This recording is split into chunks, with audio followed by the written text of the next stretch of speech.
নমস্কার বন্ধুরা, আশা করি আপনারা সবাই ভালো আছেন। আজ একটা নতুন রেসিপি নিয়ে হাজির হয়েছি, honey chilli fish. By the way, আমি সুচরিতা আর আপনারা দেখছেন ঘরে ফেরার গান। সো হানি চিলি ফিশ বানানোর জন্য আমি এখানে নিয়ে নিয়েছি 500 গ্রাম বাসা ফিলেট। টিস্যু পেপার দিয়ে আমি মাছের গায়ে লেগে থাকা জলগুলো ঝরিয়ে নিচ্ছি। এবার মাছটাকে ঠিক এইভাবে কেটে নিতে হবে।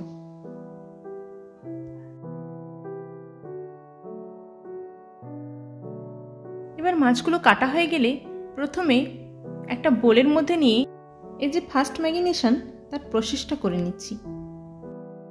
তার জন্য আমার লাগবে হাফ লেবুর রস, 1 চামচ আদা রসুন বাটা, সামান্য গোলমরিচ এবং অল্প ডার্ক সয়া সস।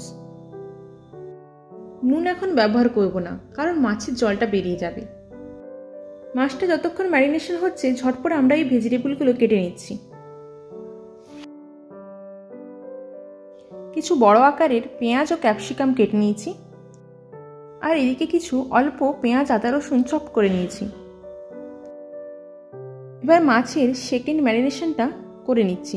তার জন্য লাগছে 1 চামচ কাশ্মীরি লঙ্কা গুঁড়ো,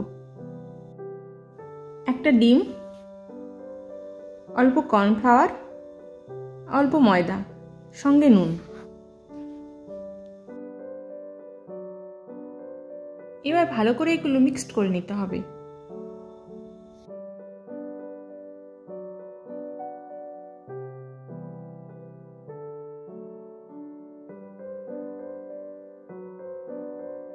কড়াইতে সাদা তেল দিয়ে একে একে মাছগুলো দিয়ে দেবেন।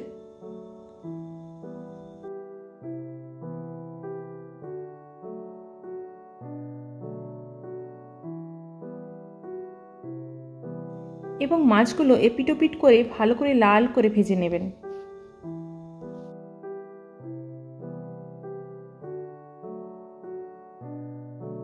মাছগুলো ভালো করে ভাজা হয়ে গেলে আমি একটা টিস্যু পেপারে মাছগুলো তুলে নিচ্ছি। এবার ওই তেলেই আগে থেকে চপ করে রাখা পেঁয়াজ ও কাঁচা লঙ্কাগুলো দিয়ে দেব।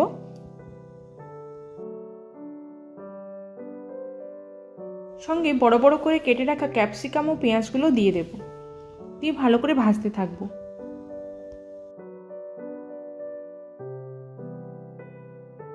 এবার অল্প পরিমাণে গ্রিন চিলি সস ও টমেটো সস দিয়ে দেব।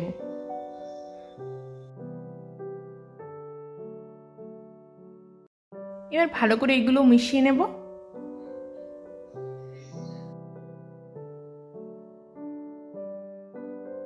আগে থেকে রাখা মশলার জলটা এবার দিয়ে দেব এবং ভালো করে কুক করে নেব। ভালো করে সবকিছু মেশানো হয়ে গেলে আমাদের যে আগে থেকে ফ্রাই করা মাছগুলো সেগুলো একে একে দিয়ে দেব।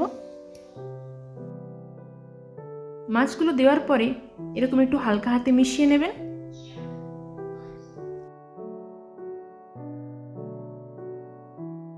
এবং উপর থেকে 1.5 চামচ মতো একটু মধু ছড়িয়ে দেবেন এবং একটু হালকা হাতে মিশিয়ে নেবেন, কিংবা আপনারা টস করে নিতেও পারেন।